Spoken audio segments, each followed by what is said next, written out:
बिहार के रोहतास में अपराधियों ने पुलिस वाले को दौड़ा दौड़ा के पीटा है। आप वीडियो में देख सकते हैं कि किस तरीके से पुलिस वाले को भीड़ में खींचा गया और उसके बाद उसके सर पे लाठी डंडे से मारा गया और पुलिस की जितनी भी गाड़ियां थी सबको तोड़ दिया गया और अपराधियों के द्वारा जो है थाने पे हमला किया गया, जिसमें 40 लोगों को पुलिस ने गिरफ्तार किया है।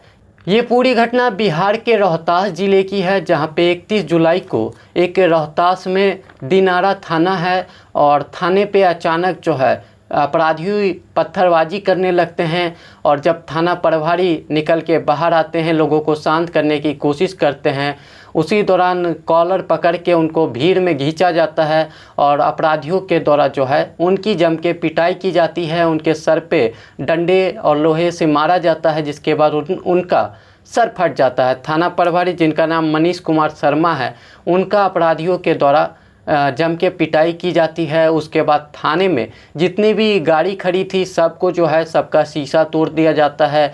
जितनी भी कुर्सी थी, खिड़की थी, तमाम चीज़ों को जो है अपराधियों के द्वारा तोड़ फोड़ की जाती है थाने में और 3 पुलिस वाले इस मामले में घायल हो जाते हैं, जिसके बाद पुलिस एक्शन लेते हुए 40 लोगों को गिरफ्तार करती है। मौके पे डीएम एसपी पहुंचते हैं, मामले को शांत करने की कोशिश करते हैं, जहां पे ज़मीनी विवाद से नाराज एक पक्ष ने अचानक थाने पे हमला किया और इस तरीके से पुलिस वाले की जम के पिटाई की और थाने में तोड़फोड़ की, जिसमें 40 लोगों को गिरफ्तार किया है।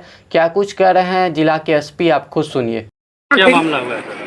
देखिए, मामला है कि बिलवैया में एक ज़मीन है। इस ज़मीन को लेकर 2 पक्षों में विवाद है, जबकि ऐसा उसमें माननीय उच्च न्यायालय का फैसला पहले से आ चुका है और ये लोग उसी के खिलाफ अभी तक आगे का कोई आदेश न्यायालय का आया नहीं। इसी बात को लेकर पहले से भी ये लोग कई बार विवाद पैदा करने की कोशिश किए हैं, बिलवैया के ही कुछ लोग। आज जब उसमें से एक पक्ष, जिसके पक्ष में न्यायालय का फैसला है, उसके द्वारा स्थिति करने की कोशिश की जा रही थी। विधि व्यवस्था नहीं बिगड़ी, इसलिए पहले से वहाँ बल की प्रतिनियुक्ति थी। एसडीएम एसडीपीओ खुद वहाँ कैंप कर रहे थे, लेकिन फिर भी कुछ असामाजिक तत्वों द्वारा घटनास्थल पर जब वो लोग कोई किसी भी तरह का उपद्रव करने में नाकाम रहे, तब उनके द्वारा कायरतापूर्ण तरीके से थाना में यहाँ बल नहीं था तो यहाँ आकर हंगामा किया गया। सर, कितने पुलिसकर्मी घायल?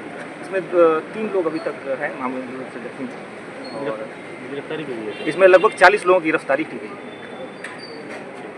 और मामला की दूसरा गोली लगने एक और बात, अभी आप लोग मीडिया में बहुत सारा इस तरह का बात चल रहा है कि गोली लगी है।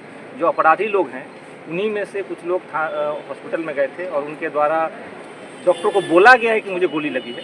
डॉक्टर भी थाने पे ही हैं, डॉक्टर से मेरी बात हुई है, पीएचसी के जो डॉक्टर हैं, उनके द्वारा स्पष्ट रूप से बताया गया और लिखित में भी लिखा गया है कि एज टोल्ड बाई पेशेंट, जैसा मरीज के द्वारा बताया गया कि गोली लगी है, तो पूरी तरह से स्वस्थ था, ऐसा उसको कोई गंभीर जख्म नहीं था।